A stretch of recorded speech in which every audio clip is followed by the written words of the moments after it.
observamos que el resultado de la resta que realizamos entre el número que multiplicamos y el número que estamos dividiendo es 15. ¿Será que a 15 lo podemos dividir entre 17? No, porque el 15 es menor que el 17. Por muy poco, pero es menor. Y como ya no tenemos más números para seguir dividiendo, esta es una división inexacta, que queda con residuo de 15 y el cociente es 5. La respuesta entonces para esta pregunta es 5. Pero mucho cuidado aquí. La pregunta es aproximadamente ¿cuántos dígitos sumó Alberto Coto por segundo? Es decir, ¿cuál es el número más cercano a 5? ¿Cuál es el que está más cerca de 5? ¿El 6, el 7, el 8 o el 9? Sería el número 6, que es el número más aproximado al número 5. Como ya tenemos esta respuesta, vamos a leer la segunda pregunta. ¿Qué fracción representa la relación entre la cantidad de dígitos que sumó Coto en un segundo, que son 6, ya lo corroboramos en la pregunta anterior, y la cantidad total de dígitos? Es decir, el denominador de esta fracción, el número que va abajo, sería 100, que es la cantidad total de dígitos que él sumó. Entonces colocamos 100. ¿Y cuántos números sumó por segundo? 6, ese es el numerador. Las partes, los números que sumó por segundo. Entonces la fracción sería 6 cienavos. Ya vamos a visualizar por qué se lee de esta manera. Señalamos entonces acá la fracción correcta. Y ya ahí, si desean seguir practicando en esta página 17 y 18, lo pueden hacer según lo que entendieron. No las tienen que enviar. Vamos a visualizar entonces lectura de fracciones.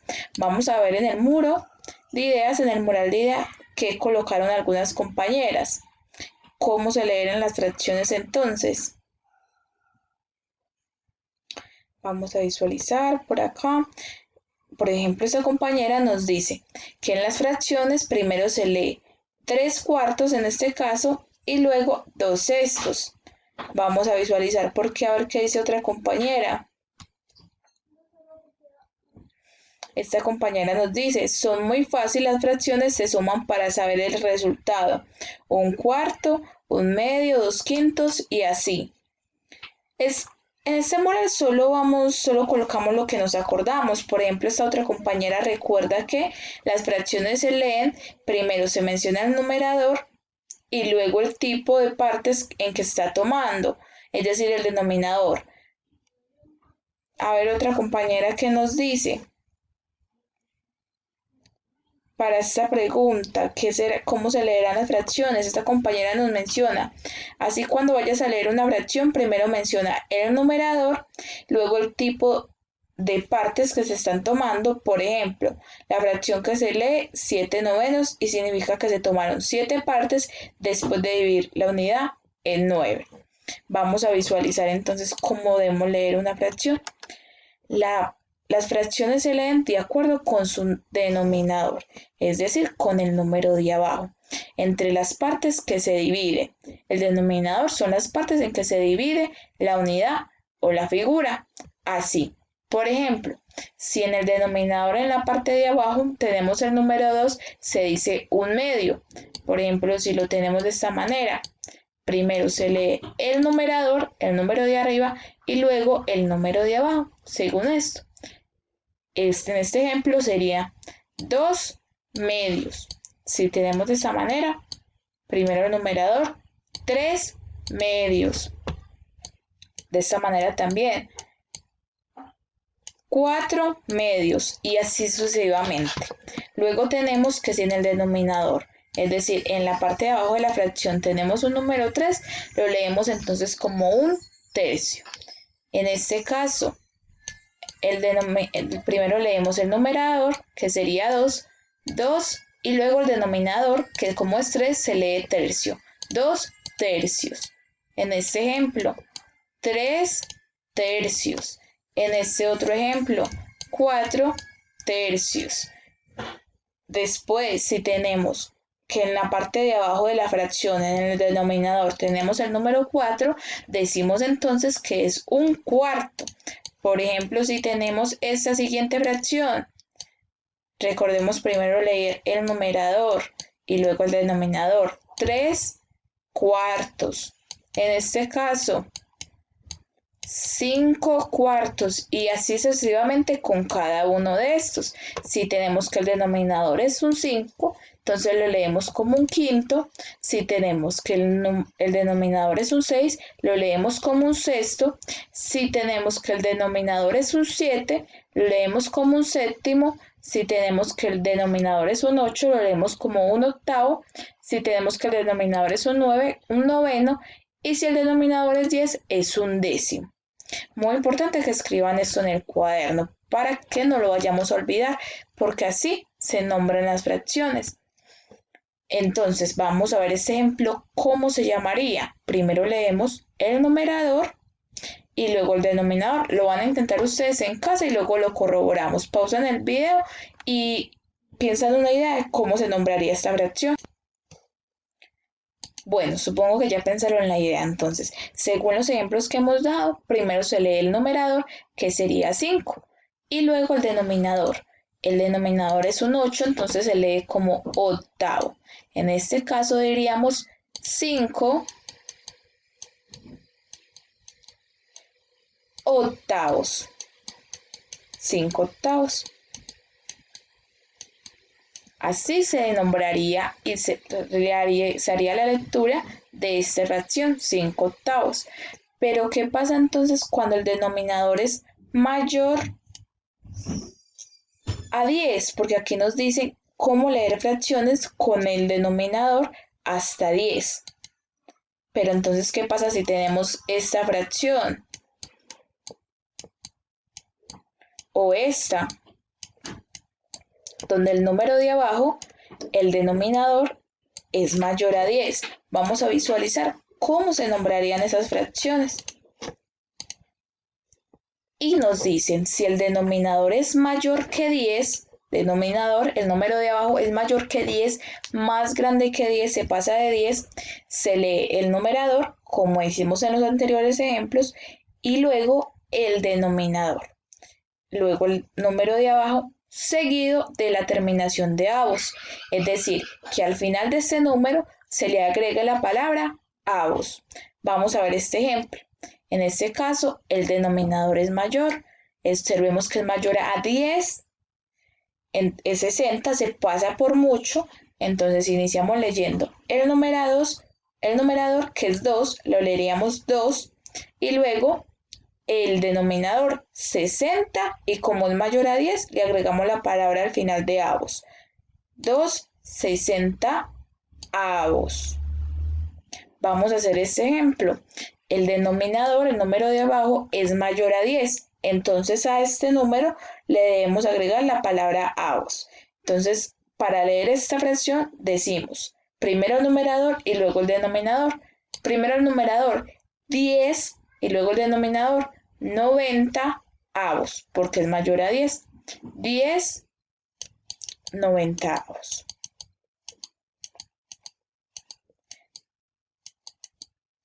Observemos que acá le agregamos la terminación de avos. Y es muy importante que escriban esto en el cuaderno para que luego no se vayan a confundir. Vamos a practicar entonces en el libro la lectura de fracciones en los siguientes ejercicios. En el punto 1 de la página 21. La indicación para este ejercicio es: recuerda, colorea del mismo color cada expresión y la fracción a la que le corresponde. Lo pueden colorear o unir con una línea. La primera fracción que nos dicen, la lectura de la primera fracción es 3 cuartos de queso. Recuerden que para leer una fracción o nombrar una fracción, primero nos dicen el numerador. Entonces, al decirnos 3, ese sería el numerador. Y al decir cuartos, es que entonces es un 4 el denominador. Y así se representa 3 cuartos de queso. Unen entonces esta opción con la que representa esa fracción, que sería esta. Luego nos dicen la mitad de la tela. La mitad de la tela lo unimos con un medio, porque al decir un medio estamos diciendo la mitad. Les voy a dar un ejemplo acá. Esta es la tela, nos dicen que la mitad de la tela o un medio. En la fracción dibujamos una unidad y la dividimos entre las partes del denominador, que serían 2. Dividimos entonces esta unidad en 2 partes. Y el numerador, las partes que se toma. ¿Cuántas partes debemos de tomar de esta unidad? Una sola parte. Entonces coloreamos en una sola parte. Y si observamos, solo se pintó la mitad, una sola mitad de la unidad y la otra mitad quedó libre. Por eso se dice que también un medio es lo mismo que decir la mitad de algo. En este caso, la mitad de la tela.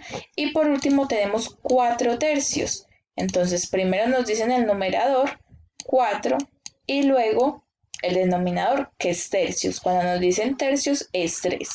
4 tercios. Unimos esta con la acción que le corresponde. Bueno, entonces si quieren seguir repasando cómo realizar la lectura de una fracción, pueden hacer otros ejercicios de la página 21. No es necesario que los hagan, pero si quieren practicar, lo hacen. Vamos entonces a ver ahora qué son las fracciones propias. Leemos este pequeño concepto. Una fracción propia es aquella en la que el numerador, es decir, la parte de arriba, el número de arriba, es menor que el denominador, es decir, que es menor que la unidad.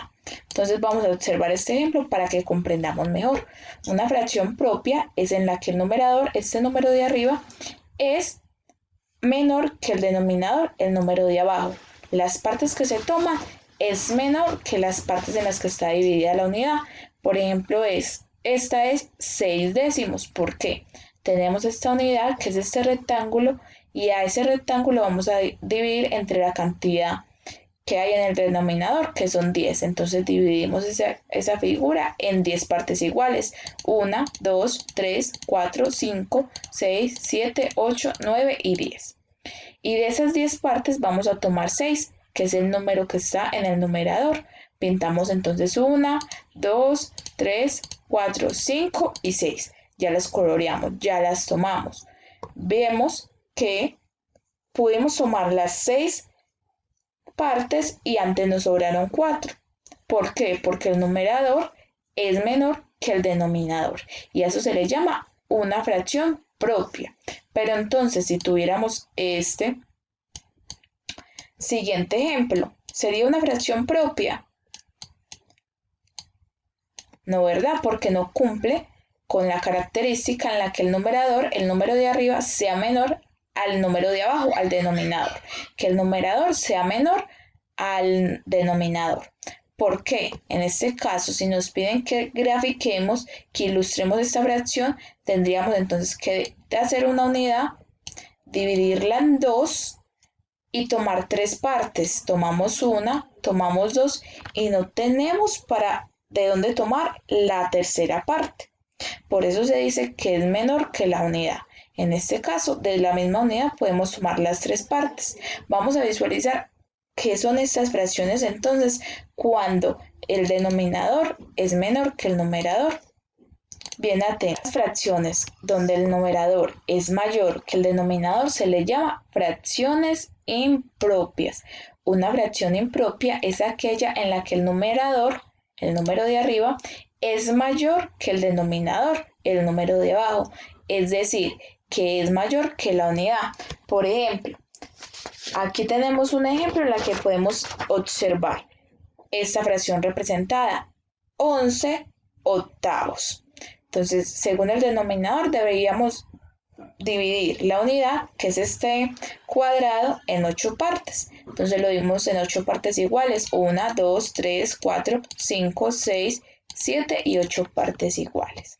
Y de esa unidad debemos tomar 11 partes, porque acá el numerador es 11. Tomamos 11 partes, 1, 2, 3, 4, 5, 6, 7 y 8.